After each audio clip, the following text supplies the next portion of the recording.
नवासी और एहसन इकबाल की जमानत को मंजूर कर लिया गया। एक अहम खबर आपको यहाँ पर दे रहे हैं। जमीर हुसैन जमीर इस वक्त हमारे साथ मौजूद हैं, इसी हवाले से मजीद तफसीलात भी इनसे जान लेते हैं। जी जमीर, बताइएगा, एहसन इकबाल और शाहिद खाकान अब्बासी की जमानत मंजूर हो गई है, क्या तफसीलात है?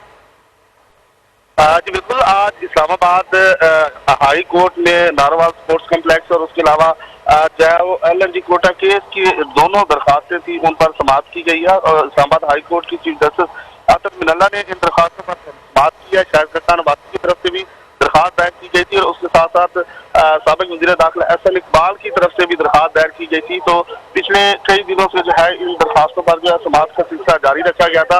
तो कल भी इसकी समाअत जारी रखी गई थी और आज भी इसकी समाअत जारी रखी गई है, जिसमें नायब प्रोसिक्यूटर जो है जहां से परवाना, उन्होंने दलाइल का सिलसिला जारी रखा, जिसमें chief justice Islamabad high court ने बाकायदा तौर पर उनसे सवालों जवाबात का सिलसिला जारी रखा। जिसके बाद मजीद जो है अब चंद ही लम्हों पहले जो है वो एहसन इकबाल की जो है नारोवाल स्पोर्ट्स कॉम्प्लेक्स स्कैंडल के हवाले से जो नैब ने उनको गिरफ्तार किया था, उस हवाले से उनकी जो है वो जमानत मंजूर कर ली गई है। और अदालत की तरफ से कहा गया कि 1 करोड़ रुपए के मुतलके जो है वो जमा करवाएं और उसके बाद मुकम्मल तौर पर जो है उनकी जमानत मंजूर हो गई है, कर ली गई है। अब 1 करोड़ रुपए के मुतलके जमा करवाए जाएंगे और फिर उसके बाद वो मुतलके जो है वो अडयाला जेल रवाना किए जाएंगे और उसके बाद एहसन इकबाल जो है उनको जो है वो रिहा किया जाएगा। तो आज की ये बहुत बड़ी और अहम खबर है, क्योंकि ये पिछले कई दिनों से जो है समाअत का सिलसिला जारी रखा गया था और आज उस समाअत को मजीद आगे बढ़ाते हुए तकरीबन मुसलसल 2 घंटे तक जो है ये दलाइल का सिलसिला जारी रखा गया, जिसके बाद अभी जो है वो उसकी जमानत जो है एहसन इकबाल की मंजूर कर ली गई है। जी ठीक है जमीर हुसैन, बहुत शुक्रिया, आप हमें तफसीलात से आगाह करे थे। इस्लामाबाद हाई कोर्ट की जानिब से शाहिद खाकान अब्बासी और एहसन इकबाल की जमानत को मंजूर कर लिया गया है, मचल के जमा करवाने का हुक्म दिया गया, जिसके एवज से इनकी जमानत को